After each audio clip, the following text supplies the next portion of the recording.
Since the first video game console was released in 1972, video game consoles have evolved significantly. Just in the last decade alone, the technology of consoles have grown by leaps and bounds, and very quickly, machines that simply played games and were merely accessories to your entertainment center morphed into machines that not only play games, but enable the user to watch movies and TV, connect to the internet, play music, and even stream live gameplay. But, like anything else, there are those who don't like the change. On the surface, it certainly drives up the price of consoles. But what else do we think? We'll give our thoughts on the evolution of video game consoles right here on Downloadable Content.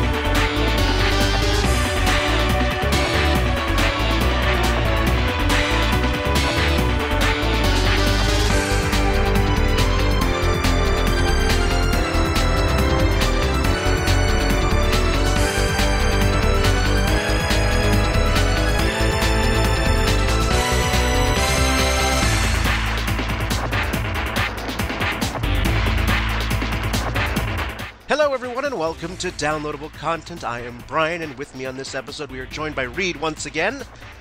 Glad to be here again. And Ben, welcome back. Thank you. Good to be here. Getting in very early on in the season this time instead of later. Hoping to make more appearances this year, but we'll see how that goes. As long as you have weekends off. Yeah, right. You're not a retail slave anymore. No, but you recording on Monday nights doesn't really help either. No, and that's only because of plague. There are other retail slaves, but... Other retail slaves and plague and school and... bleh. Yes, I'm sorry, Mr. Plague. You'll have to come back. I'm recording tonight. Oh, very well. Oh, all right. I have all the time in the world. All the time. For now. Yeah, for now. Yes, Mr. Unemployment. Enjoy that. Oh, Reid, what a life, you know. Are you really winning this one? Because I don't really think you are. But yes, welcome one and all. This is episode 2 of season 4. So, to all of you returning listeners, to all of you newcomers, welcome. Hope you enjoy. And I'm going to repeat myself from the last episode. We now have a Tumblr. Downloadable Content has joined that aspect of social media. So, yet another place to check us out. It's dlcpodcast.tumblr.com. You can check us out also on our Facebook page, facebook.com/dlcontent. Twitter at dlcontent. You can email us, dlcontent1@gmail.com. And as always, all episodes can be found on iTunes, YouTube, and Stitcher. So, many ways to get downloadable content, however, wherever, as many different ways as to get it in you as we possibly can. So, take that as you will. But on this episode, we are going to talk about the evolution of video game consoles. I mean, in terms of an entertainment medium, video games as we know them have been around for a little more than 40 years, and a lot has happened in those 40 years, as we'll definitely get to. And there have been periods of very little evolution, and there have been periods like what we're going through now, where there's just been incredibly rapid evolution in consoles. You know, as I said in the intro, you're starting with machines that simply played a single type of game to now machines that are meant to be your entire entertainment center. So, they have come a long way, and they're always trying to improve themselves. So, I hope they're not trying to improve themselves. That gives the idea of sentience, and I don't think we're really ready for... Oh, you mean we're not ready for holodecks yet? I mean, holodecks I'm okay with. It's more HAL that I'm concerned with. Terminators, that sort of thing. The Kinect knows what you do when you're home alone. Well, that's why it likes taking pictures of you naked. I don't know. I think with all the revelations about the NSA spying on youth via Warcraft and Angry Birds and the Connect could really, you could really troll the NSA if you really wanted to. If the Yeah, I suppose. I loved the comparisons that like people saw Watch Dogs and thought, "Wow, that's really crazy what it would be like if everybody's actually secretly being spied on," and then it turned out we all were. So, yeah, a little horrifying. just a touch, but the fact that some of their spying was through Angry Birds and Warcraft just make me laugh. I mean, The gold farmer I've been mining with is very suspicious, and I can't wait to level up. I wonder how many times that showed up in the NSA reports. I mean, have a raid it's this the weekend. same.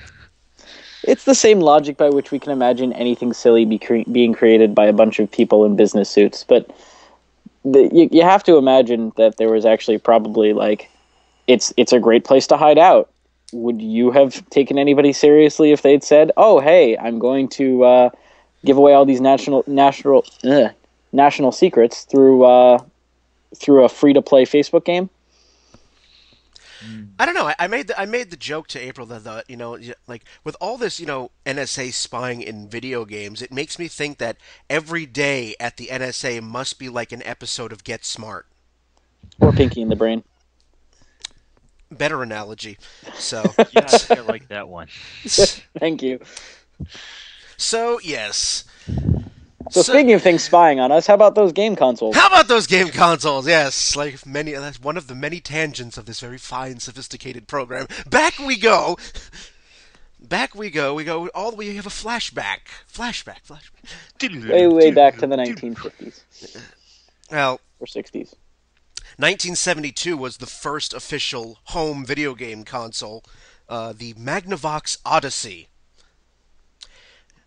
No relation to 2001: A Space Odyssey, but so no HAL, no Stanley Kubrick either. So it's just the Magnavox Odyssey, which launched for the paltry sum of $100, which actually is about $557 today. So not quite Ouya territory. No, not Despite yet. the misleading price. But the first gen consoles typically were largely devices that were either computers or meant to be computers hooked up to TVs. They sort of had that sort of mainframe programming element, and the first gen specifically, games could only be played in all of two colors, black and or white. Or how Reid don't experiences say. everything. So it would be the perfect gaming system for my colorblind brother then. Or a dog.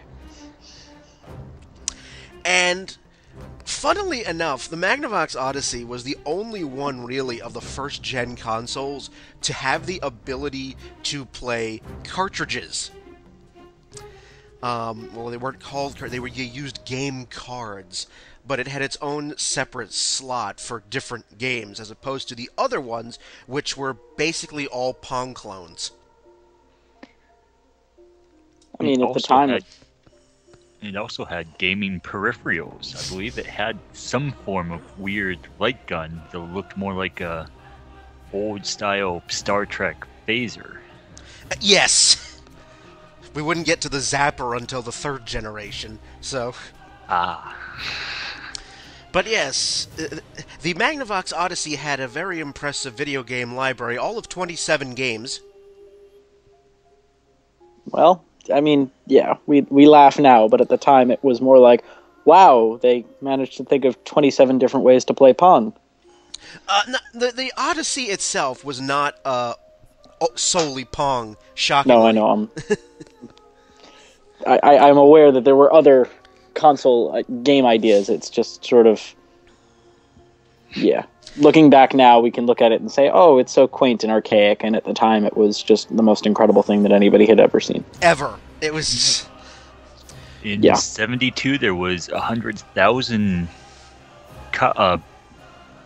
boxes of the console that were sold. So I mean, that's small compared to the $1 million mark that we have now. But if you figure at that time when there really wasn't gaming, that's still a pretty impressive number. It was a completely unknown market. It was a completely unknown product. It was a not inexpensive toy that you had to justify to people. So yeah, those are actually, well done numbers. Certainly, I mean, and the Odyssey spawned a series of Odyssey related titles, consoles, each one being progressively better, technologically speaking, from the one before it. And then you had the Atari Pong and the Coleco Telstar, which, again, another Pong clone. And then you had the Nintendo Color TV game. I mean, the other point to make about this is don't forget that, technology fields in general at this point were pretty much the Wild West. You had lots of different technologies. You had lots of different, people were figuring out how do we, how often do we release these things? How quickly can we manufacture new versions that are reasonable upgrades enough to charge? What do we charge for them? How are we going to support them? How are we going to, how can we ensure that they're well maintained? We need to have them be cheap enough, but also expensive enough, but also durable, but also, not impossible for them to break down. So there was a lot that, again, it's easy for us to mock this era as, again, look at how quaint they are, but they had no clue what they were doing. It was sort of, let's just play around and see what comes out. That's true. This is the time that you had how Bill Gates and Steve Jobs were still working out of their garages on little computers, and under the idea, the common cultural concept that the computer you would never have a computer in each household. They were just, maybe a business would have it, but they were never going to catch on. So. Yeah, and now here you're trying to market a computer to homes that was not even for any major purposes other than entertainment. That's a tough sell, especially what they were trying to charge for it. That's true. And I mean, even the Magnavox Odyssey, the first console, I mean, it sold a little over 300,000 units, which was very good. Yeah, especially for a price of $550 for a thing that today's money, $550 for a thing that nobody really knew what the lifespan was going to be. It could have been a collector. It could have been a collectible. It could have been something that just rotted away in your garage. You didn't really know what the future was going to be.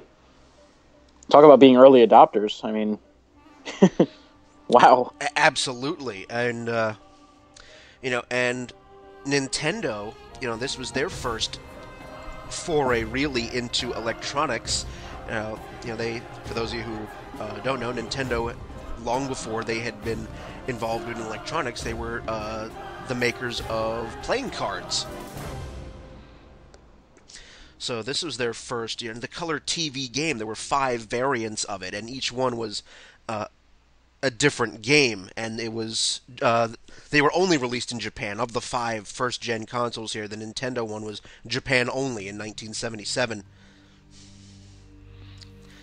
And the Color TV game was a huge seller in Japan, 3 million units. So there was a lot of curiosity and a lot of anticipation, because we're getting also getting near the 80s, where an arcade popularity just exploded. Well, yeah, and I mean, again, that was also a function of the technology started becoming cheap enough and good enough that they could make it into these recyclable cabinets, and then there was your business model. You're selling it to a guy who's effectively going to lease it out to participants 1 quarter at a time, and that's how he makes his money back, and that's how you make your money back. So it was a great business model for the arcades. Oh yes, absolutely. So we had the slight video game crash of 1977 because the market got oversaturated with Pong and Pong variants. Pong and Pong accessories. Yeah. Essentially, because, again, brand new technology, electronics makers, game makers hadn't figured out intellectual property laws, and there probably weren't much in that regard. So anyone and everyone could make a variant of identical games. So we had too much Pong and the whole thing collapsed. Yeah. Pong was the popular game, that was the surest bet if you wanted to start a business where you had a product where people could play a television video game in the comfort of your own home. You want to go with something you know is popular, hence Pong. So it was after that little crash that we got to the second generation of video game consoles, when electronics makers realized, if we decide to make cartridges, we can make more types of games. Yeah, previously all the software was literally hard-coded into the chips that comprised the whole unit, so it was, if you wanted to change games, you were literally buying a whole new computer.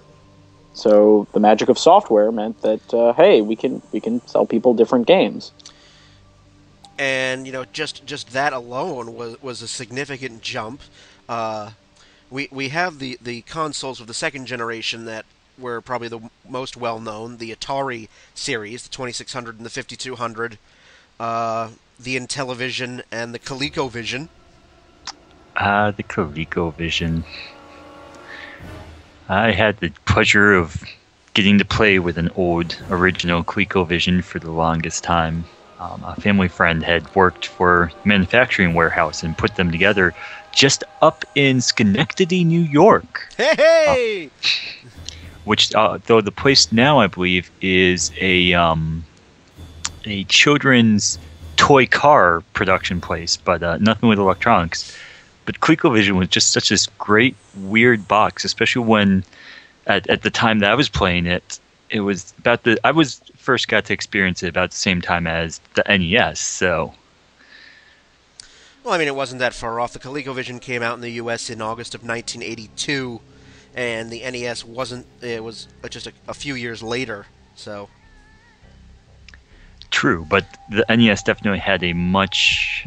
It was almost like two foreign alien species, just looking at the design from the control pads to the classic NES controller with the buttons, going from something that looked like a calculator with a dial glued to the top of it to the NES controller.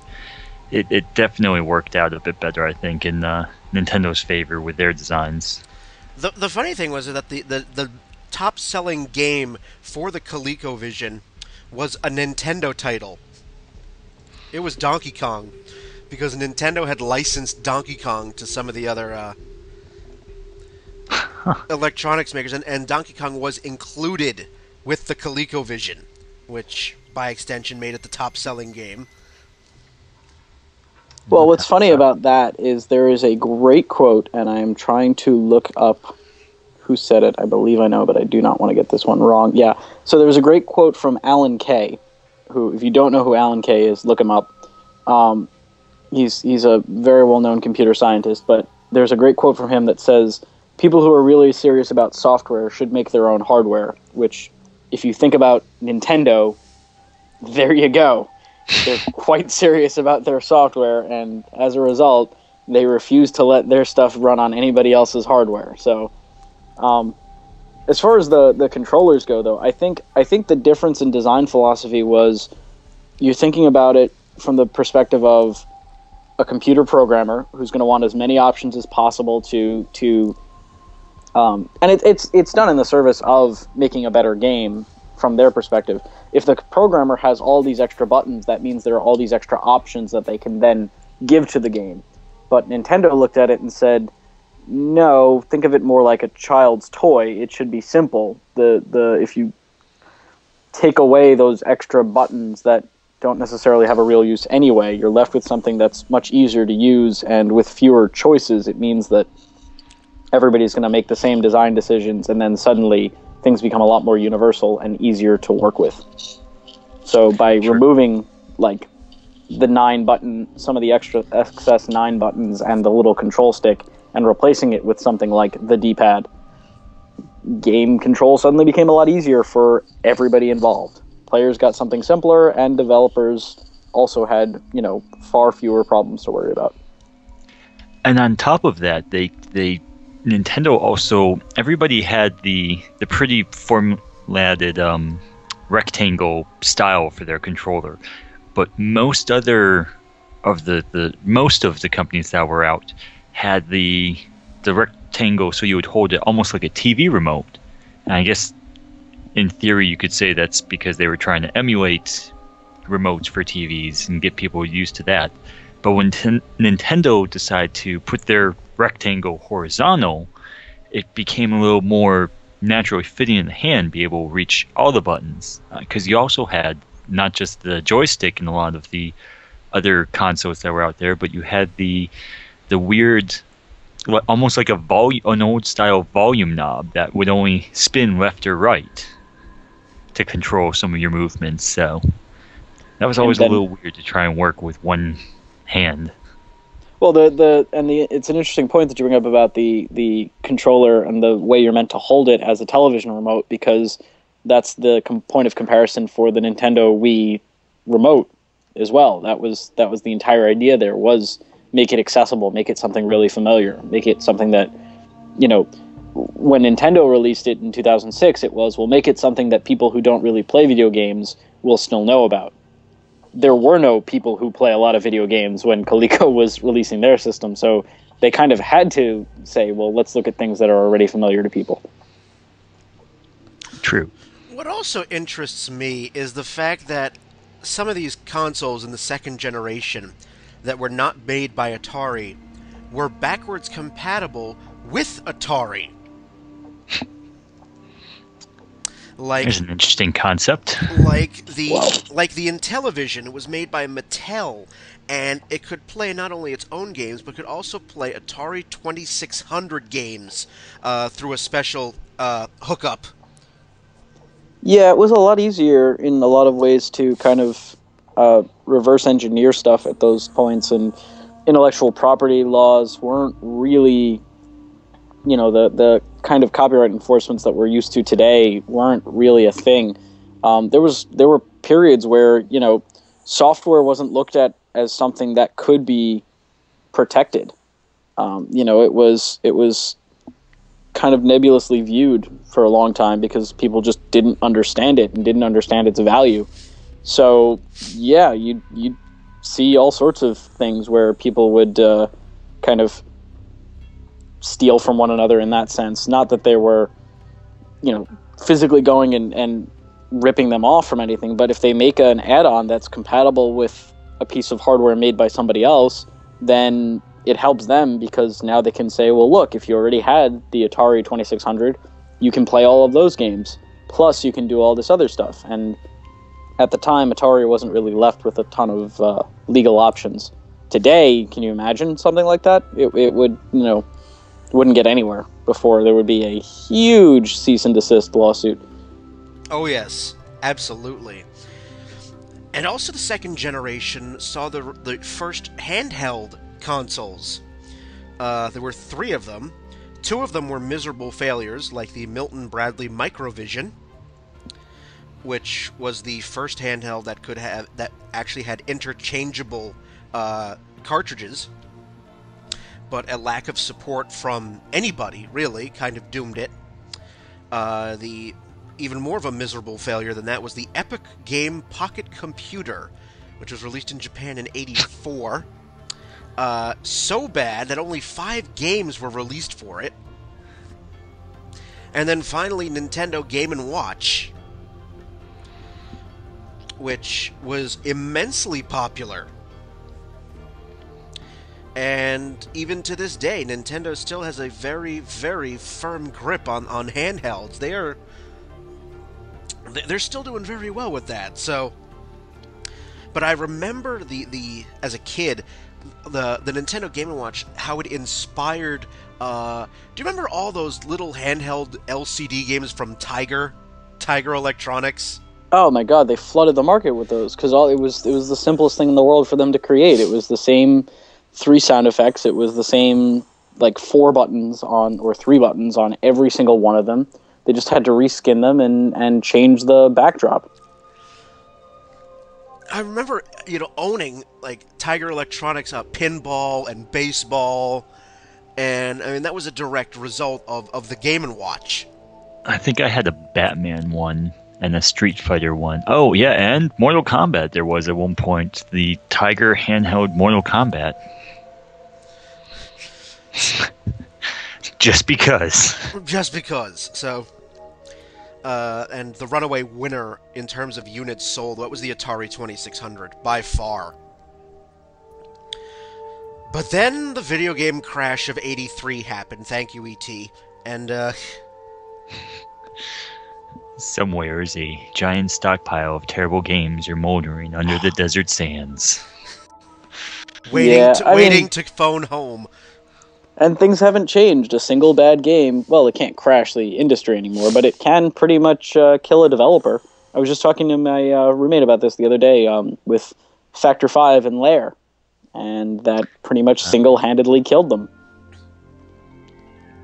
More or less. And then we get to the third generation, which is the generation in which probably most of us started. The golden age of gaming? Well, my first video game console was an NES, and I was 4 years old. That was 1989. So, yeah, same here. After the video game crash of 1983, electronics makers kind of thought that video games were done, and that there was going to be no more of that. So we went from 9 consoles and 3 handhelds to 4. Wow. Yeah, the third generation began with the Sega SG-1000. That's a terrible marketing name. Well, it never got released in the US. It was released in Japan and New Zealand only in 1983. Well, that combination makes perfect sense to me. And sure. And then the NES, the beloved Cinderblock, came out in '83 in Japan. Actually, the Sega SG-1000 and the NES released on the exact same day in Japan. July 15th of 1983. Then the NES came over here in 1985, and so began the age of Mario Brothers and Duck Hunt. And I still think it's worth pointing out that at this point, the biggest evolution we've had in consoles was going from software that was hard-coded into the machine to software that is removable and replaceable. Yes. Because we're still just dealing with machines that have a single function, which is to play games. So yes. it's been a good 10, 15 years at this point, and we still haven't gotten anything beyond these things play games. Right. So, all they're doing is the only function they serve is to play games. And you're right. We went from just having hardwired games to cartridges and better graphics. yeah, we've gotten some evolutions in terms of the controls and in terms of or the controllers and in terms of again the software and a few other things, but the systems themselves have pretty much not really evolved so much as just matured. Exactly. Pretty much. I mean, and the third generation is also the age in where peripherals to consoles just kind of went crazy. Well, it was the easy solution. Instead of making significant hardware, you let somebody else do the heavy lifting, and then you release a little add-on for it that you can sell for way more than it's worth. Behold the amazement of the Power Glove. It's so bad. The only peripheral I owned for the NES when I was a kid was the Zapper, and that was only because it was kind of required to play Duck Hunt. I don't know if it even counted as yes, it's a peripheral, but it was included. I mean, so it's almost like, do you count the controllers that come with game systems today as peripherals? Fair point. It wasn't required for most games. In fact, there were only... Can anybody name 3 games aside from Duck Hunt that required the Zapper? Because I've got 1. That's what I thought. Exactly. I remember the weird bazooka that Nintendo had come out with as well for the The NES. Super Scope. The Super Scope. Yeah, Was that a Nintendo creation or a Super Nintendo? that was Super Nintendo. Okay. Was it Super Nintendo? Wow. Okay, I am Yeah. off the ball there, but Yeah, you're a generation ahead. Well, but- no. but He said that Nintendo made it. Yeah. It wasn't that the NES decided one day to self-replicate and exported a Super Scope. It's that the company Nintendo made a piece of plastic that could connect to your Super Nintendo system. So, Reid, I will give you credit, even if Brian won't, because he's a jerk. well, I did some quick look into just the peripherals for the NES, and the list is quite staggering. But some of the great things it included was the Famicom modem used to connect to the Nintendo server Yup. to get content such as jokes, news about Nintendo, game tips, weather reports. I almost completely forgot about that. Then, of course, we have the robot, which has now appeared in Smash Bros. Oh, Rob. Guys, is anybody else upset that Nintendo's had 30 years to grow their online presence and they haven't? I didn't even Because- know they had a modem. It was for the I don't think that got released here. I think that was a Japan. No. There was also a satellite something that they did, satellite connection, something that they did that allowed people to download like updated versions of old games on the SNES. There was a version of the NES Legend of Zelda re-released with Super Nintendo-ish graphics. I forgot the name of the add-on, but Satellaview, I think was it's a satellite modem add-on for the Super Nintendo. Was released for at that time between about $140 and $180, although it's $95, so I don't know what the conversion rate would be. And it was this huge thing that sat like and connected to the bottom of the Super Famicom. And they released like other versions of existing games. So basically, Nintendo invented sort of the online presence with their Famicom modem. And your point is valid. 30 years they've had. And they still haven't figured out how the internet works. 30 years. We could almost argue that they also invented the DDR pad. Yes, because the they trackpad. had that. Yeah. Oh, I remember the track and field, Matt. That was Yes. so ridiculous. Looked like an asshole running in place. Yeah, well, it's cool, dude. You're playing a Nintendo game. Yes. Now you're playing with power Yes. and disappointment. Oh, slogan.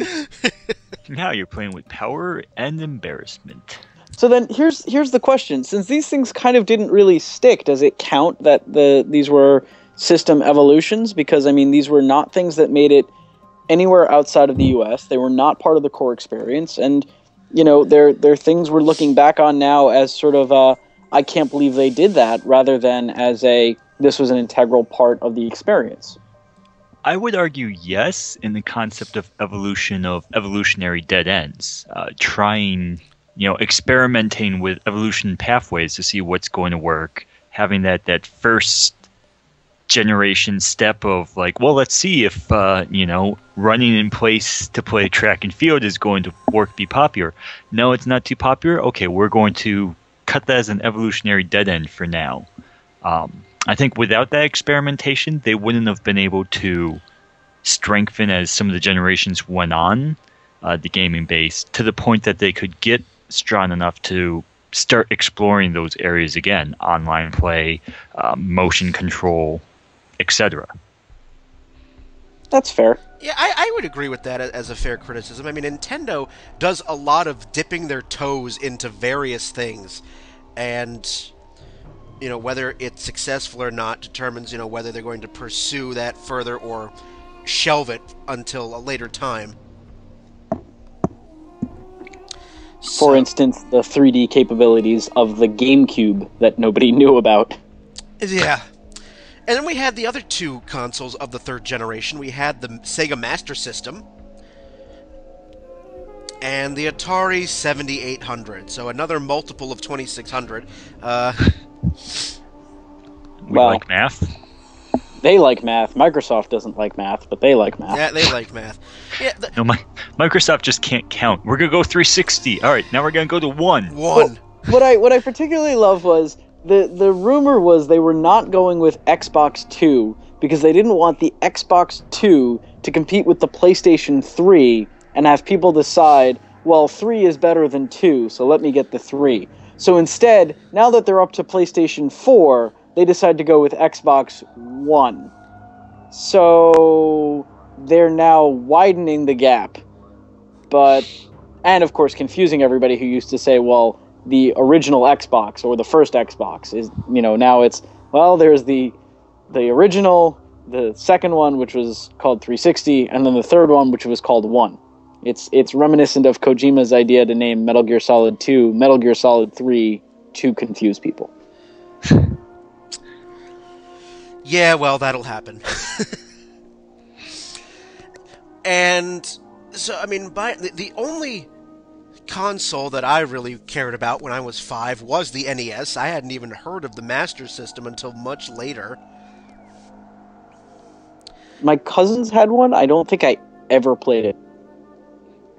Like when I was a little kid and somebody would talk about a Sega system, like I remember somebody once said to me Sega Master System, and I thought of the Genesis, and I wasn't even aware that there was like a system earlier than the Genesis. And then I found out about the Master System later, and then I found out that my cousins had one and never let me play, and I was very upset with them. Yes.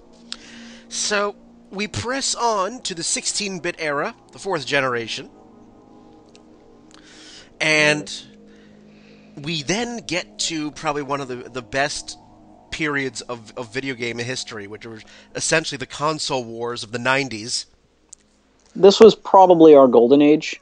I mean, if you look at it in this context, you're past the point of the NES days where anybody and everybody will just throw out a cheap port of any movie that comes out or any intellectual property that gets slightly popular. They're starting to be a lot better about quality control and about things like, intellectual property rights. But you've still got a tremendous number of developers out there. It's not the hardest thing in the world to make a game, so you still got a lot of people who can take advantage of it. And the other thing was, this is when we start to see innovations in systems that actually stick, like the Sega CD add-on.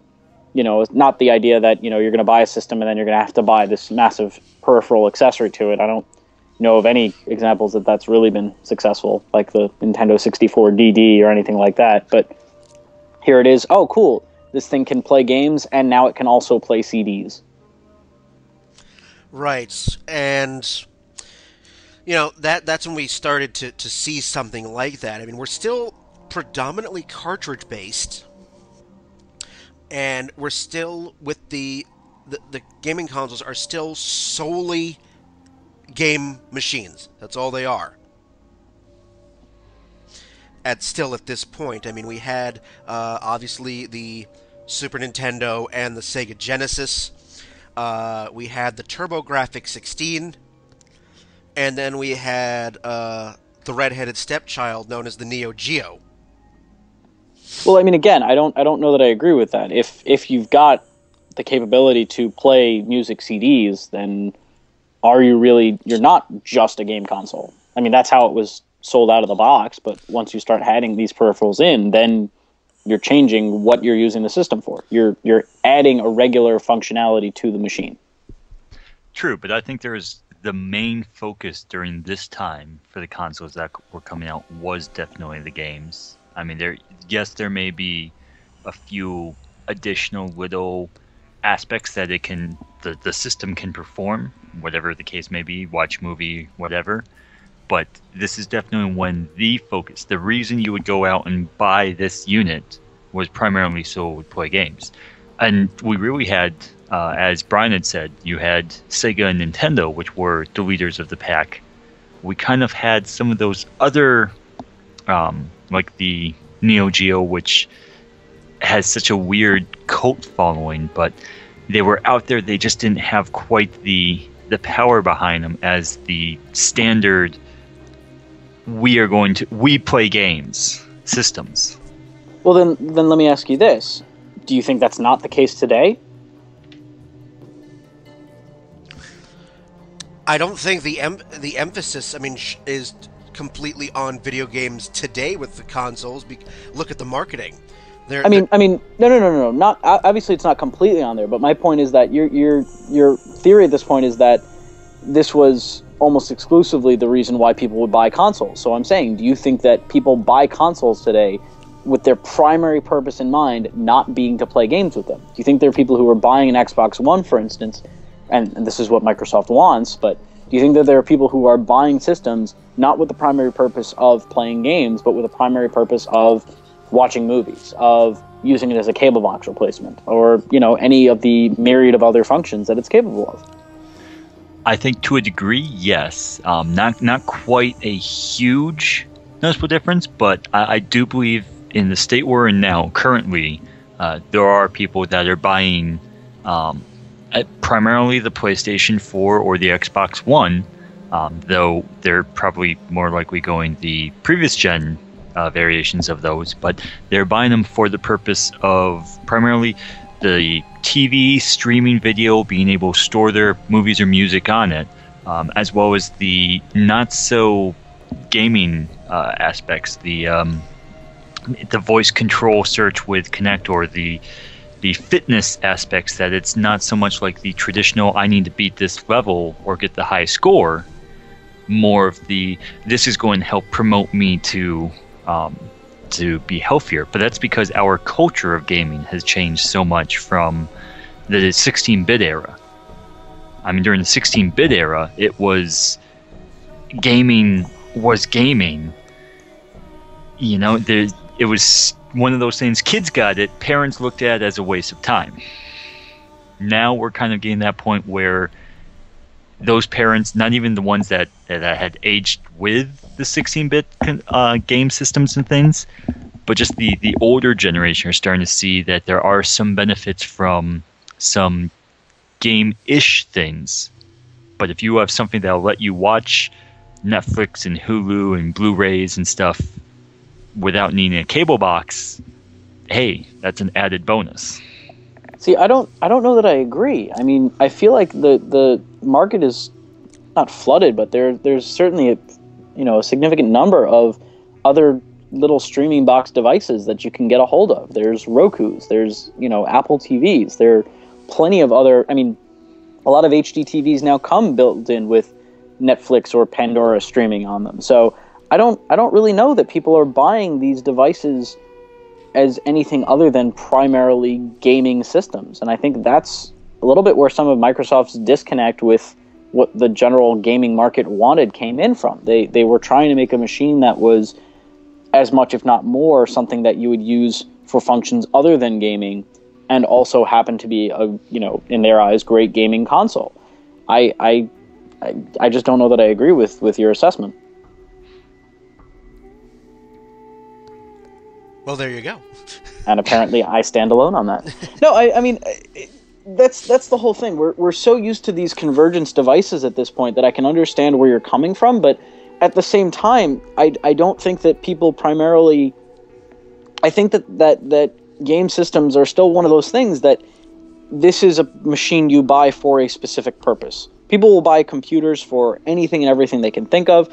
We know why people buy television, so that's obviously a device that's mostly going to be to watch, whether it's broadcasts or pre-recorded content. But the game console as an add-on, I don't think is really in that stage of this is something that you're going to buy and, it has X, Y, Z, and by the way, it also plays games. I think this is something I'm going to buy to play games, and by the way, it also does X, Y, and Z.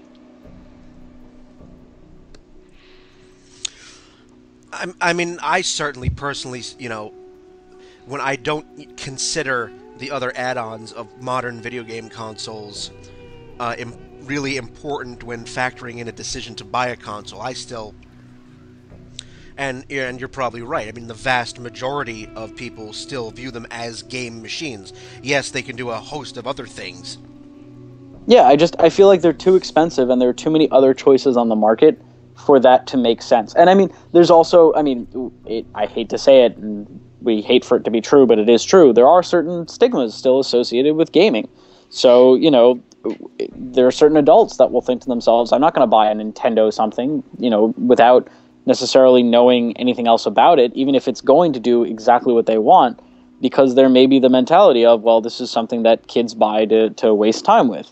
So I you know, Brian, it sounds like you agree with me, Reid. I don't see that, you know, as being the case. I just don't see that systems are something that's primarily used for anything other than gaming. Now, ironically, that's not always how they end up being used. I have a friend who uses his PlayStation way more for Netflix than for games, but when he bought it, his intention was to play games. He just lost time, lost interest. I mean, you know, for whatever reason, that's just not how it worked out. So he's glad that it can do all these other things. So he doesn't need to go out and spend another $100 to get a dedicated Netflix box, but that's basically what his system became. Anyway, that's just my view on the whole thing. Moving back to the 4th generation. Yeah, let's go back to Super Nintendo. Sorry, that was a little... It's alright. We encourage that. Back to the 16-bit era. Way back to the 1990s. Yes. Well, actually, I think we started off our tangent with the current gen titles based on the idea that the 16-bit era was when game consoles were there for the purpose of being consoles. You didn't have, obviously, streaming or internet connection and things. But I believe with the 16-bit era is when we started first seeing some of the education or education, what the educational games, whatever the internet has named them since then. Pick a real word and stick with it, and stop making them up, please. Exactly. But Fungimational is not a word. Edumacational. It's fungimacational. It's some weird, no, stupid. No, it is none of those, because those are not things. Those are just letters spilling out of your mouth in a fashion that doesn't make sense. Autoerotical, tubular, boobular joy. Anyway. Please stop. You are hurting me. But yeah, educational games that you're starting to see come out now. I'm sure that like Mario is missing, or whatever wasn't there a time traveling one? Was that Mario was missing? I mean. Yeah, Mario was missing, I think, was time travel. You had Hotel Mario. Hotel Mario. A little later on was the typing of the dead, which I always thought was such a good concept. Well, you also had Mario Paint to help create, which arguably could be a video game, but was also more of a creative tool, just to let your imagination go a little bit. Yeah, that was more, again, the cross between, you know, is this a toy or is this a computer? You know, can you're going to consume content with this device, but can you also create content with this device? I don't know that I'd call that an educational game, though, because it was really, like you said, more of just a creative landscape to play with. But I see where you're going with that. Mario Paint was actually used in a few schools in music classes with the music, the maestro part of it, where you put the little mushrooms to make the different beats and things. Yeah, I've seen the YouTube time videos. Signatures and the scale, yeah. So it was used as an educational aid, and not necessarily that it was designed for that purpose, but some schools were slightly adopting it to that degree. Oh no, I agree with that. I didn't think that it was designed with that purpose in mind. But yeah, I can certainly see how it would be. I mean, you can make not any game, but you can make most games into educational tools depending on what you're trying to teach. When you said educational games, I thought you meant more games that were designed specifically, like, hey, how about the Oregon Trail as an type of educational game? I mean, you could make that argument if you wanted to. And it was also around this time that companies started to experiment with a change in the medium, going from cartridges to CDs. You had mentioned briefly earlier the Sega CD. That was one of the several add-ons. Yeah, with the technology becoming cheaper and more prevalent, it only made sense that, I mean, at the end of the day, we're talking about very specialized computers. We're talking about very specialized electronic equipment. So it makes sense that these would be the companies that would be the ones to want to start experimenting with this sort of stuff. You know, I mean, you're talking about the guys who were probably the tech heads who are designing these things. So something new and cool comes out, of course they're going to want to, you know, get a hold of as many as they can and see what they can do with it. Well, I did some quick research just to go back for a minute, and the word I was trying to say earlier is fundication, which has been taken by the marketing and educational world to refer to fun activities that promote education on a subtle level. Funducation? Fundication. Fundication. All right. So that's a terrible word. That's a very. I'm not blaming you, but that is a terrible, terrible word. And whoever made that word should feel bad about themselves because they did something horrible to the rest of humanity. Oh, good. So before we cut to break, I think this is a good place to stop, because we still have the 5th, 6th, and 7th, and the 8th generations to talk about, in which technology and the evolution of consoles really goes into overdrive. No, I disagree. Nothing important happened there. Nothing important. Let's cut this. We're done. We're done. Everybody can go home. Mic drop. There you go. Exactly. One last tangent I will say about the 4th generation. In terms of handheld consoles, this generation saw the release of the Game Boy and the Game Gear. Why did it take Nintendo 10 years after the Game Gear to figure out how to make a console that was backlit and had color? I don't think it's that it took them 10 years so much as they said, we're doing awesome. Why would we mess with this? Well, it's Nintendo. They always kind of seem to bring something out, look at those around them and say, oh, hey, they have some cool ideas. Let's incorporate that 5, 6, 10 years from now. They always seem to... They lead the way in some areas, but they always seem to play catch-up in others. I think from another perspective, you could look at it and say, look at. I mean, everybody knows about the Game Boy's legendary life. I mean, battery life, as far as 4 AA's, would keep you charged for 24 hours or so of gameplay. Whereas the Game Gear required 6 batteries and had nowhere near that kind of battery life. So I think part of it may have been that they wanted to wait until they had something really worth releasing. And obviously as technology gets better, the miniaturization of technology improves, and that's why we have the PlayStation Vita that's basically, as billed as a PS3 in your pocket. I don't quite know that I agree with that billing, but that's Sony's marketing.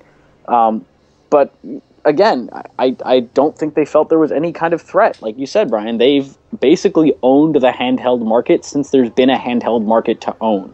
Yes. And this, at no point in their history have they been more dominant in a market than they were during the Game Boy era. Game Boy and Game Boy Advance era. Pre PSP and pre Nintendo DS. So I don't think there was any need for them to have released anything. They're why mess with something that's so obviously working? Very true. So we'll close the first half here, and in the second half we will continue on. We get to the 5th generation, and also the internet. Whoa. Gaming will never be the same. Suddenly in the 5th generation we get a new interloper. A new challenger has appeared. Well, except we just talked about how we had the internet in the NES era. Shh, details. Which Nintendo still has not figured out. Details on the second half. So, you'll have some music, and we will be back.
Back to downloadable content. Here we are in our second half. Reid and Ben are still here.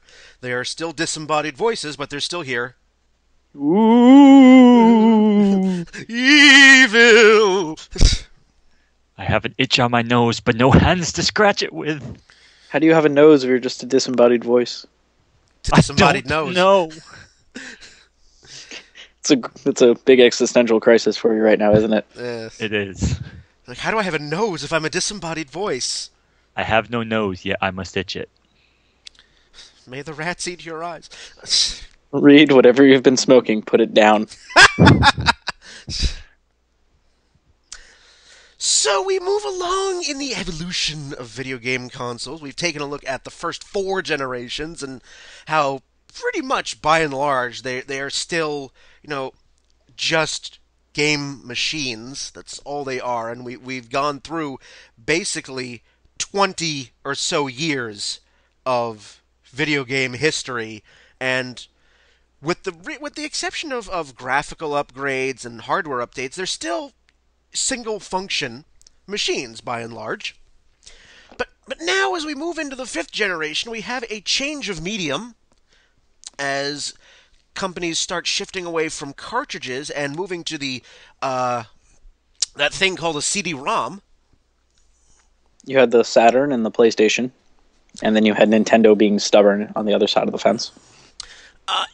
Every single major console of the 5th generation used or could use with add-ons the CD-ROM, except for Nintendo.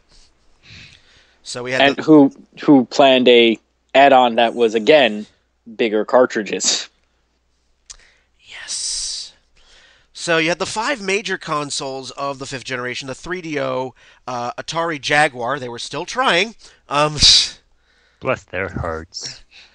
The Sega Saturn, the PlayStation, and the N64. And the Atari Jaguar was what generation?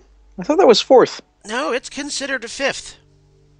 Because I remember that being out, way earlier, wasn't it?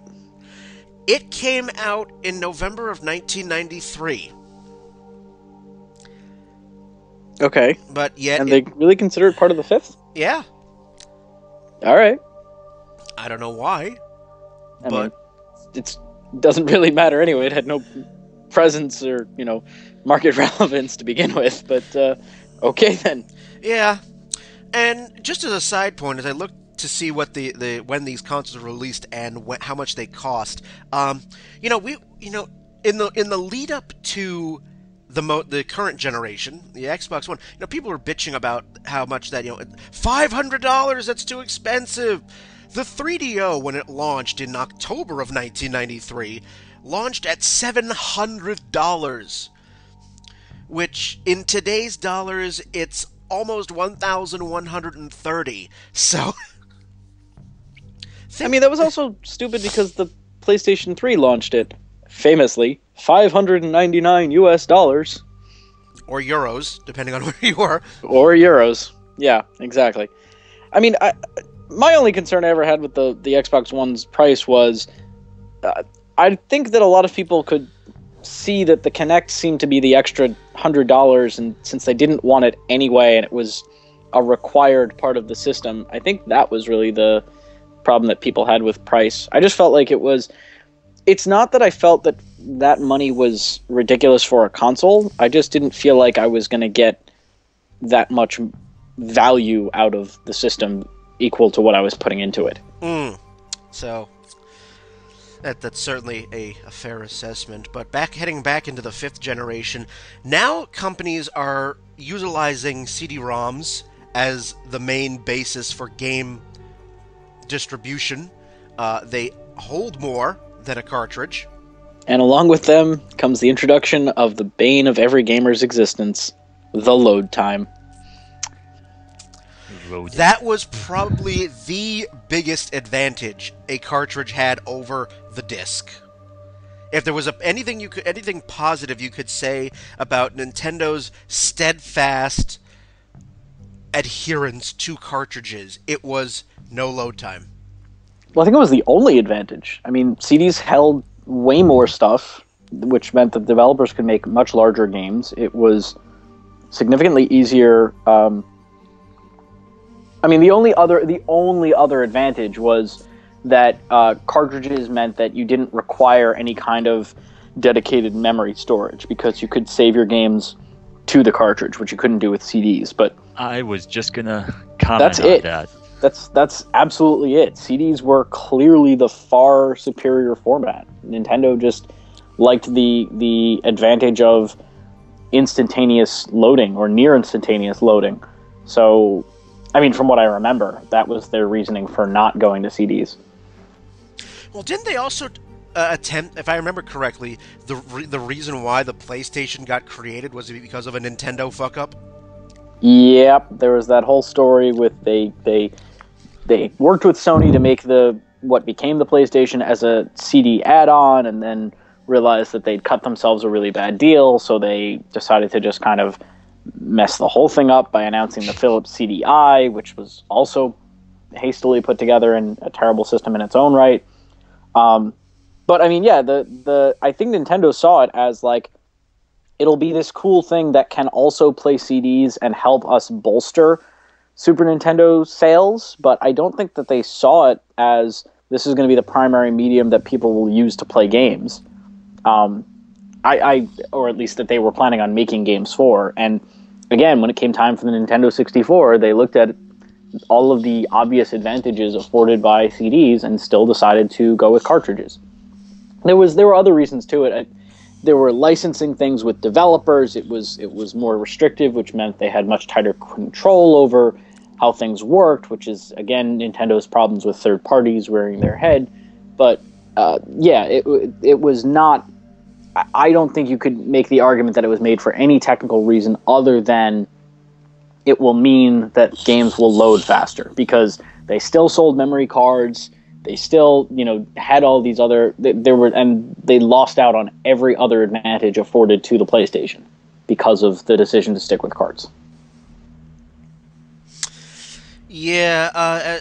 To further add to your point there, I'm reading the wiki article about the 5th generation. It said, publicly, Nintendo defended this decision to use cartridges on the grounds that it would give games shorter load times than a compact disc and would also decrease piracy. However, it also had the dubious benefit of allowing Nintendo to charge higher licensing fees, as cartridge production was considerably more expensive than CD production. So there you go. It was just that. It was Nintendo trying to exert their dominance and hiding behind the fact that it also had an advantage for the players that would mean problems for everybody else. Because of this, many third-party developers like EA Sports viewed this as an underhanded attempt to raise more money for Nintendo, and many of them became more reluctant to release games on the N64. Talk about shooting yourself in the foot. I mean, guys, Nintendo is Nintendo's own worst enemy in so many ways. Yes, I can certainly agree to that. So, CD-ROMs became the thing, and since the PlayStation was the first console that I owned that played that used CD-ROMs. It was the first console that I owned in which I realized that, hey, this thing can also play music. I never used the PS1 for playing audio CDs. But it was there. It was there. I think I did only for the purpose of when I learned that the game soundtracks could be played on some PS1 CDs by putting them in as a music disc or putting them into a regular CD player. Yes. Well, and it had the other advantage of, wasn't there that, I think it was one of the Monster Hunter games? Like, if you put in regular music CDs, Monster you would Rancher. sometimes... Monster Rancher, yeah. You would sometimes get... Yep. Which I thought was a great use of some of the other functions of the console. I thought that was great. That's brilliant. For the late 90s, that was so brilliant. That was pretty clever, yeah. It was it was the only game that I played for the PlayStation 1 that made use of the fact that, hey, this thing's also a regular CD player. So let's make, inserting music CDs a component on how to create new monsters. I thought that was brilliant. Find what monsters lie in your Spice Girls album. Well, and it was perfect because it was, I mean, aside from the fact that, yes, Monsters coming out of a Spice Girls album, but it was also perfect for players because then it was, I already have all these other things.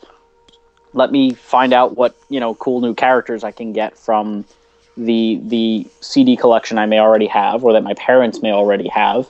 So it's driving the convergence. For Sony, it was great because it cemented CDs in more people's mind and then, hey, I need a CD player. Well, the one in my PlayStation seems really good. Maybe I should look at a Sony CD player. So it was some nice synergy on that end. And this was, I mean, you're right. It didn't really become a big thing as far as part of the gaming console, but I think this was probably, the first example where people maybe looked at it and said, well, I could use a CD player and a game console. Yeah, I think the fifth generation is when we start to see things starting to accelerate and evolve with game machines. This is the beginning of when the convergences not happen, obviously, but when the convergences start to stick. When those sorts of, okay, we're going to combine these two products because we can, lead to we're going to combine these two products and people will buy it because it's these two products, not for just product A and happen to get to your product B. It's still, like I said to this day, I think primarily a gaming system, but now you're really starting to see that it does actually start to become a factor in people's buying decisions. Agreed. It's part of that push with not just gaming but technology in general, where the more multi-task or more multi-use you have on one hardware device, the better. Well, sure, and I mean, look at today's handheld market versus smartphones. I mean, that's a huge fight right there, and it's, the games on smartphones are good enough for most people, so they don't necessarily feel they need a dedicated handheld game system because they've already got a product that they're going to carry with them everywhere that, is maybe not the best at any one thing, but is good enough at a lot of things. That's why smartphones are the most popular cameras for websites like Flickr, because people have them on them all the time. They don't necessarily carry around their DSLR cameras. They always have their Unless you're phone. me. Well, not everybody does. But even then, it's got to be faster for me to take a picture on my phone than it is for you to take a picture with your camera. That doesn't mean that your picture isn't going to be of significantly higher quality. It just means that what I'll be able to capture will be good enough. True. Very true. We had the Sega Saturn, which had a peripheral which allowed you to connect to the internet, the Sega Netlink. Interwebs. That'll never catch on. What were they thinking? Mm-hmm. Do we want to make another joke about how Sega got the internet right away and Nintendo didn't? Still not. Actually, Sega had something for the Genesis, like a Sega Channel. The Sega Channel, yes, which was a cable. It was through your cable company. It was basically you connected it this adapter, this little add-on to your Genesis. You turned your console on, and you connected through a cable, through your cable wire. It was a rotating library of Sega games. Every 2 weeks, you'd have a new rotation of Sega games, and yeah. You could actually, that kept going until 98. That went for 4 years. Not bad. That was a long time. That was very good, and there were many games that I played and completed on it because it was hey, you didn't really need to own the cartridge. No, I mean it was perfect. It's like you said, the rotating library. I never got to play anything from the Sega channel, but I read about it and I was a little bit aware of it. So fifth generation, things are starting to change. We're getting some extra add-ons, some things that are starting to stick. Things that aren't, we're expanding in what these machines can do. And then we move ahead to the 6th generation, in which we have 4 major consoles: the Dreamcast, the PS2, the GameCube, and the first Xbox. So we have a new challenger. So was the Dreamcast the first system to be sold with a built-in modem? Let me... Because I feel like I feel like everything else we've discussed so far has been, it's an add-on, it's an add-on, it's an add-on. So, but the Dreamcast I know shipped with, I didn't know it at the time because I just kind of saw, oh, hey, it's part of the system. And then I picked it up and I was like, oh, no, that thing that's a modem. That's a modem port right there. Yes. It had a built-in modem. So yeah, that was the first not add-on. It was the first time it was built in as part of the system. Mm-hmm. All models were shipped with modems, allowing users to browse the net and play games online via dedicated server through SageNet. So basically, this was the precursor to the PSN and Xbox Live, essentially. Well, I mean, so was the Sega Channel. But yeah, I know what you mean. That's really cool that it was like they knew, 1998, 1999, they knew, like, okay, this internet thing's not going away.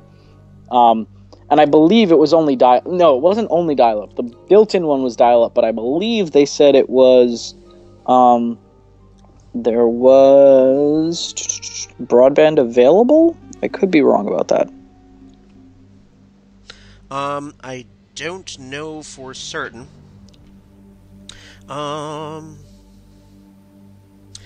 Let's see. It was obviously there was a dial-up modem, obviously, but I don't remember if broadband was available for it. I don't remember. I never owned a Dreamcast. I played on the Dreamcast, but never online. Yeah, I never played any games online. Phantasy Star Online was, I think, like one of the first big online pushes that came out for the system. And Phantasy Star, there was Crazy Taxi, had a big following at the time, and that was a fantastic game. And the Sonic Adventure games. Oh yeah, but I don't know if you could play those online. Yeah, I don't think you could. Sonic Adventure. I think, and I'd have to look back in this. I think there was something that you would get the high scores offline for Crazy Taxi, but not like a online, a true multi-person online playing at once. Just how well everybody's, leadership boards basically. Here you go, Reid. Here's speaking of fungimational, the online service provided with all Dreamcast consoles in Europe was called Dream Arena, which, if you read it quickly, looks really strange because it was basically one word. So, I mean, Dream Arena makes sense, but if you're going to pronounce it Dream Arena, that's why. It's just all I can say to that. Yeah, well. So, and then in addition to the Dreamcast, obviously we had, like you mentioned, the Xbox, the PlayStation 2, and the GameCube. And technically, yeah, so starting with that console generation, everybody featured some level of online play, except Nintendo. Well, kind of. What was the add-on for there was some add-on for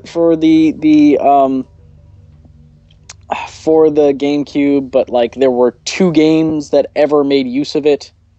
I know there was a modem because GameCube was actually produced. If you looked at the bottom of it, one of those hidden compartment bits was there purposely for the GameCube modem to go in. Yep. Yeah, the GameCube did have a broadband adapter and modem adapter. Yeah, but it was extremely, extremely limited compatibility for online games. And there were only 7 games that supported it. Exactly. So I mean that's almost nothing. And there was something, I remember there was some crazy system about like people trying to make Mario Kart Double Dash online, and it was like Project Warp Pipe or something that I remember reading about. But yeah, it was bad. So this is Nintendo still in their long line of what is the internet? What is the internet? It's a series of tubes that Mario goes down. It is a series of tubes. Well, I mean, Brian, I remember we talked about this in 2005 and 2006. We were so excited because when Nintendo was talking about all the online features for the Wii, it was like, okay, we get it. We're going to do online gaming. We're going to release the Virtual Console. We're going to, support the internet. You're going to be able to get your news. You're going to be able to get your weather. You're going to be able to get all these other cool things. And we were like, oh, cool. They finally get that there's an internet and we want to use it. And here we are, and it's 2014, and we're still waiting. Yeah. No game further cemented the fact that Nintendo still doesn't know what the internet is than Super Smash Bros. Brawl. Yeah. Yep. Well, that game had a fun history anyway. The development history of it and how it began. But be that as it may. But yes, we are starting to see the incorporation of internet and online play with these consoles. And the first rumblings of motion gaming with the PlayStation Eye. Yeah, but obviously the big source behind the online gaming was unquestionably Xbox Live, which launched a year after the Xbox itself did. Yes. Full agreement and there. Was just so far. I mean, Microsoft obviously had a tremendous amount of experience in the online space.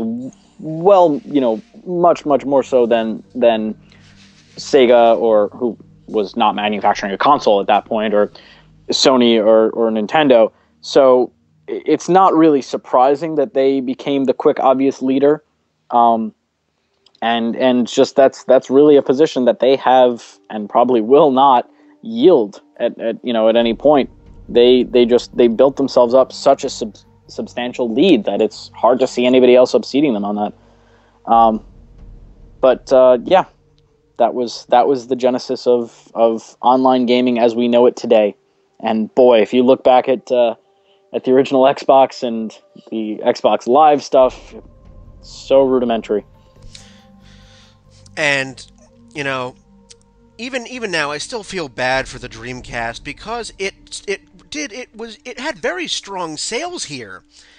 Then the PlayStation 2 came out and essentially delivered the knockout punch. Well, I mean, that's the thing. If you'll notice, the first 3 generations of PlayStations, were all kind of, you've got CDs with the original PlayStation, DVDs with the PlayStation 2, which was huge because the price of DVD players at that point was just so much higher than, or I think close to what the PlayStation 2 was. So there you go. There, if you want to make the argument that people were buying a game console for a purpose other than a game console, you could make that argument with the PlayStation 2. Here it was one of the less expensive DVD players, so for the value of what you were getting, a great home console system backed by a significant third-party library and the ability to play DVDs.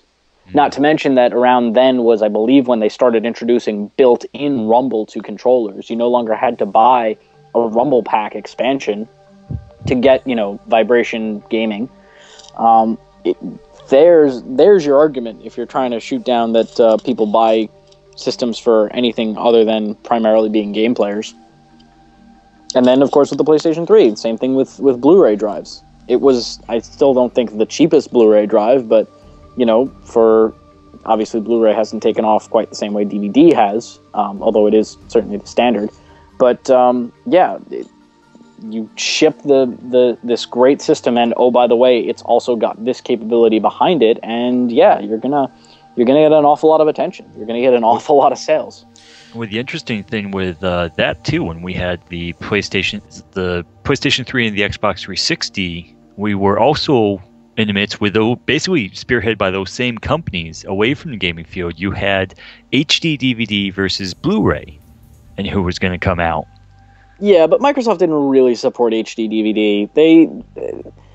It's the one that they put their money behind, though. Like, they had more of a focus on HD DVD, but... No, absolutely, but, I mean, you can't say that Microsoft supported HD DVD the same way that Sony supported Blu-ray. And obviously that's going to be the case because Sony was one of the backers and the creators of Blu-ray. But, the Blu-ray drive was built into the PlayStation 3. The HD DVD drive was an add-on for the 360. Plus, it only connected over one of the USB ports. It was never going to have been used for gaming. It was purely for movies. So developers weren't going to have access to that library. And obviously the fact that it was an add-on meant that it was just that much more money. So did Microsoft support it? Yes. You can't say that they didn't support it, but there's no question that Sony supported Blu-ray in a much, much larger fashion than Microsoft supported HD DVD. There was actually a theory going on at one point that Microsoft supported HD DVD specifically to weaken Blu-ray's position so that neither format would end up being significantly dominant over the market, and then digital distribution would be the thing anyway, which still hasn't really happened to the degree that people thought it would. And Microsoft obviously would have been better suited for digital distribution than they were for disc distribution. But I see what you're saying. It again, now you're talking, this is the major selling point for the system for both companies was, look, we support format X for playing high definition movies, and they support format Y. So pick your battle. It was the console wars all over again, except this time it was you're picking a console means you're also picking a disc format allegiance.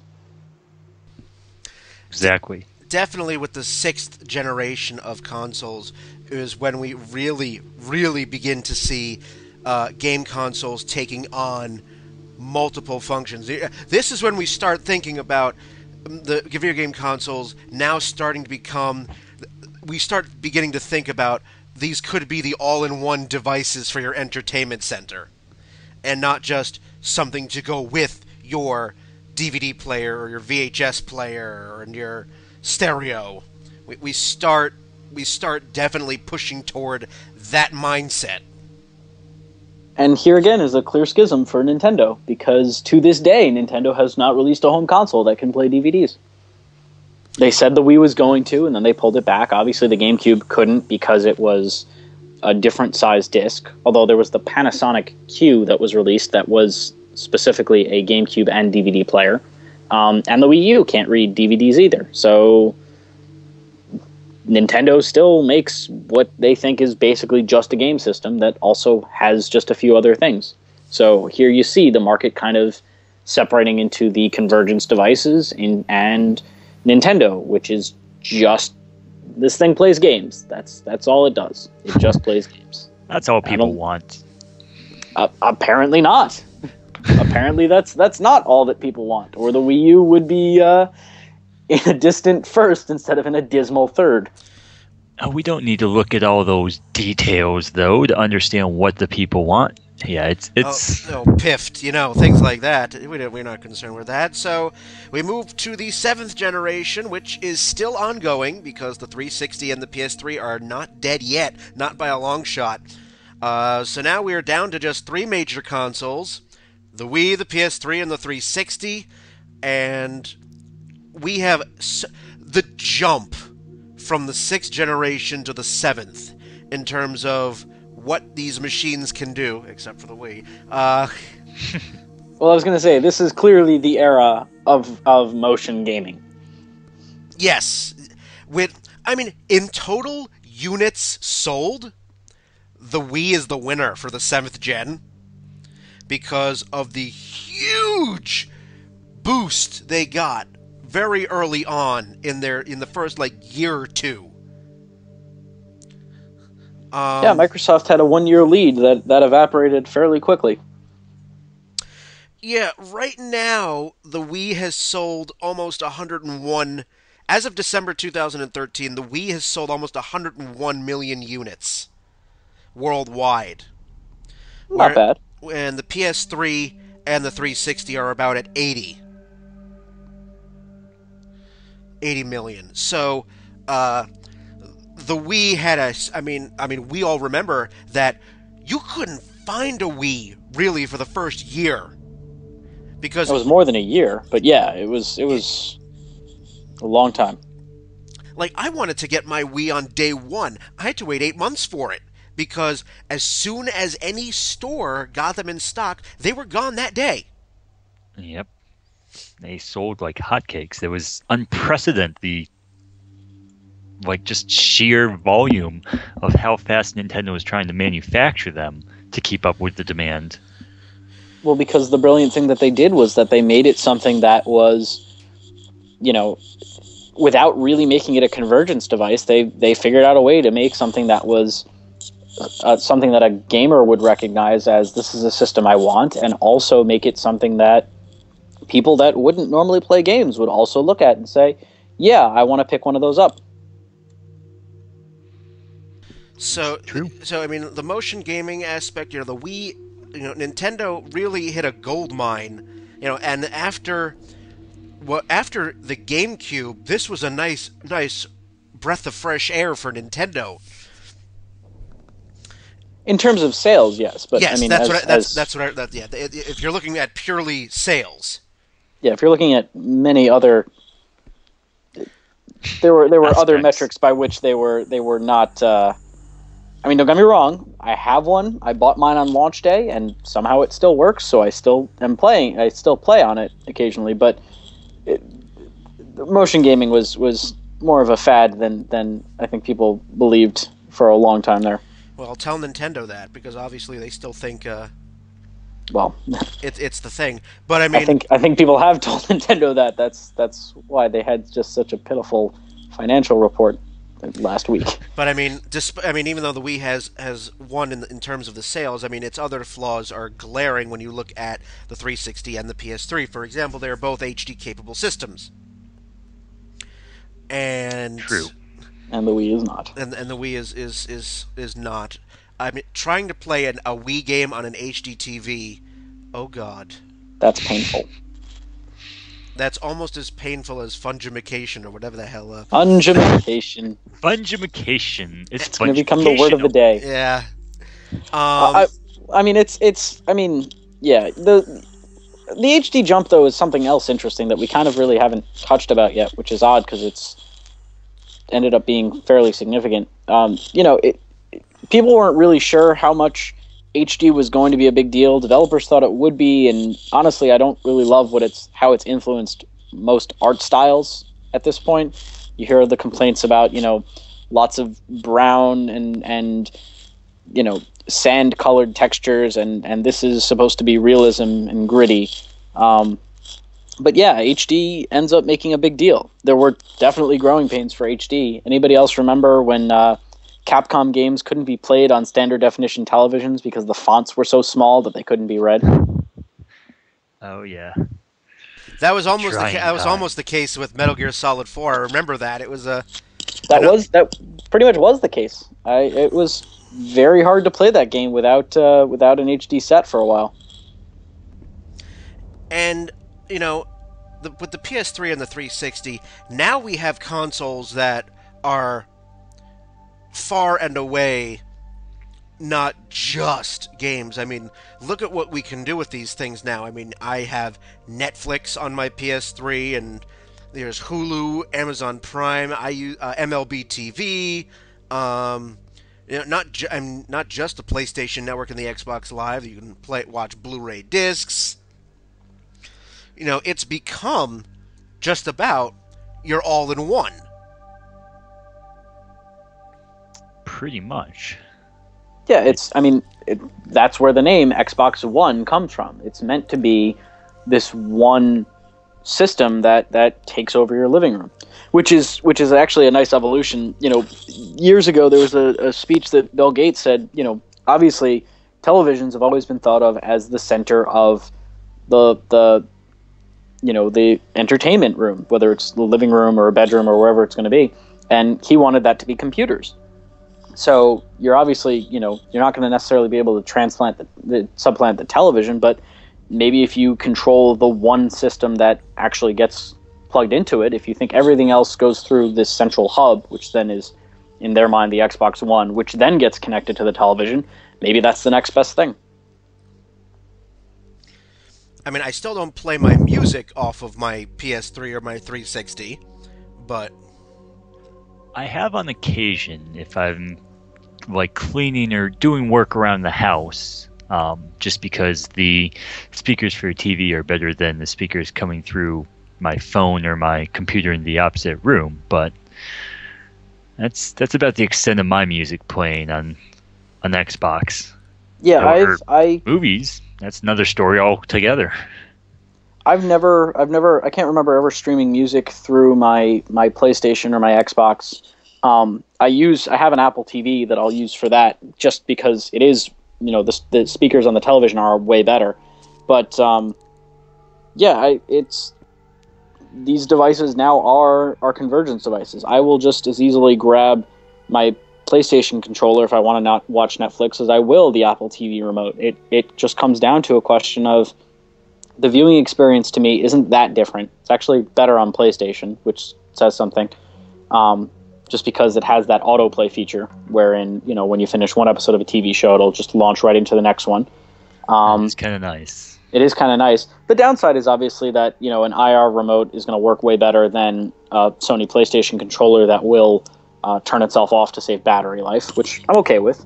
But yeah, these devices have really started taking over the living room, but it's a far cry from what we've come from, which was just this one single-use unit of I can play Pong, and that's pretty much all I can do. yeah, and now we have I mean, the 7th generation is ongoing, and the 8th generation has just begun. With the Wii U, the PS4, and the Xbox One. The Xbox One now is boasting the fact that you can watch just your regular cable through it. Well, yeah, but I mean, that's exciting. I mean, If it's you even exciting have cable, for some I people. don't. I mean, that's a way that Microsoft is trying to replicate some of what Nintendo got with the last generation and getting the older crowd in on it, because then it's, again, if you're making the setup that everything routes through this one box, including your cable subscription, then the people who wouldn't necessarily interact with it become less afraid of it. Maybe they start playing games, maybe they start buying games, maybe they start buying other content, whatever it's going to be. Honestly, though, I mean, cable subscriptions are down and starting to, head out. So not that that'll happen immediately, but I would be surprised if in the 9th generation of consoles you saw cable box connectivity as a big selling point for anybody. I would agree there. I mean, we're in the age of more streaming and being able to even purchase whole seasons via Amazon and stuff. So the allure of you can use it as a cable box and watch your regular cable programming through it is dropping down a bit, as the technology is now making that be not so big a deal. And the other big difference is that the hardware itself is so powerful at this point that, adding new functionalities like Netflix, like, movie purchases and things, that's really not difficult to do. And certainly from a machine perspective, there's no reason why people would have to go out and buy an extra piece of equipment. So you see more and more that these features are going to be added as just a means. It's always going to be cheaper to create software than it is to create hardware. And sure, it means you losing one piece of equipment that you sell to people, but if you've got a box that can do everything, why not, throw as many functions at it as possible and let people just use whatever they're going to. Yeah, exactly. So we've taken a look at essentially 40 years of video game consoles in this episode. So here's a question I have for you guys. With these consoles now basically being convergence devices, where else can they improve upon? I kind of feel that before long we're gonna plateau.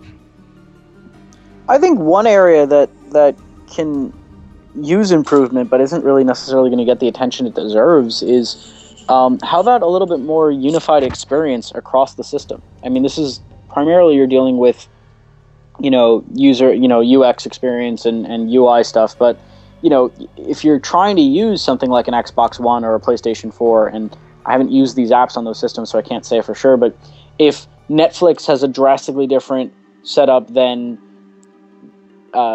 something like HBO Go, which then has a drastically different setup than something like Hulu. Obviously, each of those content providers are the ones in charge of how it looks, but you've got to admit, for the end user, that pulls them out.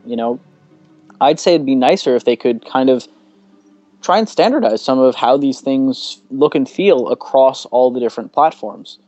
But as far as further convergence, I don't really know. I mean, it's funny because you look at it and you say, well, what else from the living room set can it absorb? And the answer is there's not really much left for it to absorb. You've already got the home media format. It's DVD or it's Blu-ray. They can play those. They can play your music. They can show pictures. They're already hooked up to the TV, so you've got the optimal viewing experience. I don't really know where else they're going to go from here. You've got the Kinect and the camera, so if you think about it, they're really still just basing these off of computers. So you think about what your home computer can do, and instead of the monitor that you're used to, either stationed at your desk or if it's a notebook, the monitor you're working off of is the television. You look around and you say, well, what can my computer do that my game console can't? And that list gets shorter and shorter all the time. So I don't really know where they're going, and I'm not sure that they have any further ideas for convergence, just because what haven't they done at this point? I would pretty much agree there. We're coming to that point where there's been a lot of focus the last couple of generations that come out on graphic updates. Yes, there's been some other features, as we've already touched on, including new technologies, being able to play DVDs, things like that. Things of that nature, but I don't think we're going to see anything really in terms of like new technology, like new feature-wise that's going to come out necessarily, and we're not going to see much more in graphics, which has been the big drive, because there's only so much high definition you can go. If anything, I think the most we'll see is maybe some tightening to network and online connections, something that will make a little more user-friendly in that, and possibly the storage aspect. One of the things that divides console games from PCs. Case in point, look at the Elder Scrolls Skyrim. There are a lot of people that'll have both a PC that can run a game and a Xbox 360 or a PlayStation 3, but they'll purposely get it for their PC for the purpose of modding, being able to interact with the game. I think if anything were to expand for the next generation past PlayStation 4, it would be a bit more internet connection and storage space for the purpose of being able to share modded levels, things of that, modded content, basically, user created. See, I disagree with you with the user generated content, the user created stuff, but at the same time, every single Xbox One sold can be used as a development kit. So obviously, Microsoft's at least thought about that. I don't know how much that's going to be used, though. I mean, you look at games like Little Big Planet, which was famous for giving people so many opportunities for user-generated content, and every once in a while, I'm still surprised. I'll see a game that comes out with user-created levels or anything like that, and it's kind of surprising because I guess people just don't really hype it all that much. I don't know that the feeling is that there's really a market for it, but I'd like to see more of it. I just don't know how much they're going to push it out. The game that I saw that had user created stuff that just completely blew my mind because it was not at all what I was expecting was Infamous 2. When I found out that had like user created, I was completely taken aback. I had no idea that they were doing anything of the sort, and I followed the game not very closely, but I thought I knew most of the major components of the title, and I had no clue that that was in there. Well, I'm not saying necessarily a complete whole new content. I just mean popularity of being able to interact and have more an effect on the gaming world, as made popular by not necessarily the typical content creation, but look at the amount of sandbox games that the whole focus is changing the world around you. Look at the success of Minecraft. Look at the Minecraft clones, you could say, like Terraria, Starbound, things of that nature. Look at the games that have the quote-unquote foundries set up, where like Neverwinter, for the PC, it came out where one of its big focuses that got a lot of hype and attention was be able to create, have the materials right in easy enough to make your own dungeons. I think we're going to see little things like that be a bit more of a drive, and the console element to survive is going to need to work on how to incorporate a little bit better user-friendly production for that. Little Big Planet was cute, but it had a very strict kind of style for some of its creation still. And that's just where I see the technology going. You know, this was a concern of some people in the last generation that, you know, that we are getting near a plateau. Because as you said earlier, Ben, you know, it's like, what else can these consoles absorb? Not really much of anything left. So, I mean, the one thing I would like to see, and it will never ever happen, is one console that can play everything. That would be nice. But that's and then of course we're going to get comments now that'll be, oh, they've already invented that, it's called a PC. No, there are still exclusives that are not on PC. Yep. And not to mention, not everybody wants to play with a keyboard and mouse. I don't, you know, even if everybody says it's superior, which they don't, it's not superior if it's not universally accepted as better. And if I'm not comfortable with it, then I don't think it's better. But yeah, I mean, you're not going to see that for obvious licensing reasons, unfortunately, which is really too bad. But and the other thing is, honestly, one console that could play everything would be a terrible experience for the end user, because the price would be so absurdly high, and there would be literally zero competition to make them do anything to improve the experience, to drive down the cost, to, you know, make anything better. It would basically be, okay, here's this thing, we released it, now shut up and be grateful, and don't ever bother us again. We don't care that it broke, you have no other choice, you're going to buy this. And there goes Ben shooting down my dreams. Yep. Womp, womp, womp, Ben, destroyer womp. of Brian's dreams and fantasies. Well, womp womp. And, Next year, I'll tell you that Santa Claus isn't real. Thanks, Reid. Yeah, somehow I'm the bad guy in this case. Yeah. Tell the two Jews that Santa Claus isn't real. Be that as it may. So that's basically it. I think we've had a pretty nice discussion about this particular subject. So if you guys have any final thoughts, now's the time to say them. If not, we'll put it to bed. I like video games. So does Marigold. Yeah, I know. That's where that came from. It's fundicational. Fungimacational. I know I've been kind of critical of convergent stuff this whole episode, but I really am in favor of a lot of the things that have kind of been able to be absorbed into the game consoles, because, like I said, it's good enough, which for me means, yeah, that's functional, it does what it's supposed to do, and it gets to replace something else that I now no longer have to buy or worry about. The downside is, of course, that if one area of the device breaks down, then you're left without all of those functions. But I'm really in favor of most of those things kind of converging and coming together, provided they don't lose significant amounts of quality to make it a bad experience. But I also just don't like the fact that convergence seems to sometimes be an excuse to not really innovate. So I still give Nintendo credit for trying to do things differently and trying to remember that at its core, this is supposed to be a game system. But I think that I'm in the majority of people that would say convergence is a better thing for the average consumer just because of all the extra bells and whistles that come along with it. I still would buy a console. If I was going to buy a system today, I would still buy it primarily as a game system, not as a media player or anything else that it's capable of doing. But I'm really happy that those other features are built in, and I'm happy that the machines have evolved to the point where they can be squeezed in comfortably. I can certainly agree with that. I mean, obviously they're going to have those who do not like change and, who thinks that convergence is a horrible idea. Because, I mentioned all the way back in the intro that, by cramming all of this stuff into one machine, it can and does drive up the price. But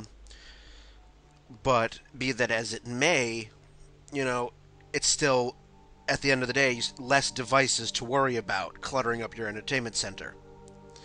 And I've always said on Downloadable Content, I admire the fact that Nintendo sticks to its guns.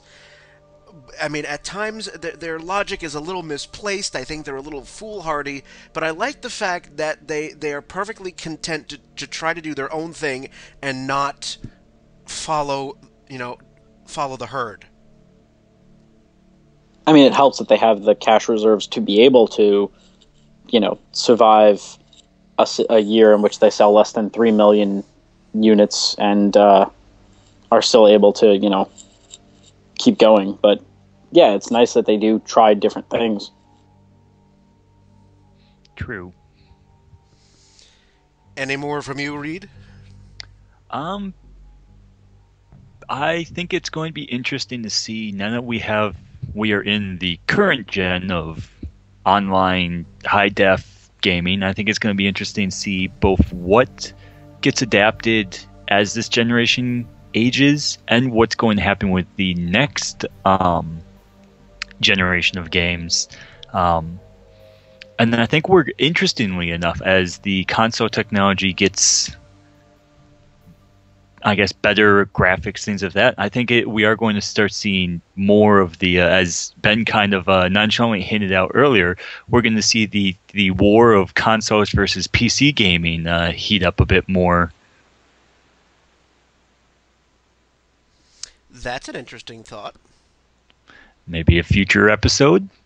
Maybe. Ideas for future episodes. Oh, goody. Well, this episode, the console evolution episode, was Ben's idea. So we'll thank Ben for giving DLC an episode to play with. Thank you, Ben. You're welcome, Reid. How cute.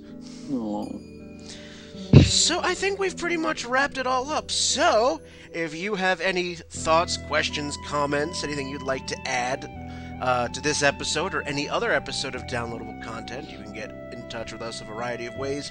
Facebook.com/DLContent, Twitter at DLContent, Tumblr at DLCpodcast.tumblr.com, and email dlcontent1@gmail.com. So yes, tons of ways to get in touch with us. So yes, let us hear from you. We want your thoughts and opinions. And so, on that note, it remains for me to thank Ben and Reid for being on this episode. I'm Brian, and we'll see you next time on Downloadable Content. Have a good one, everybody.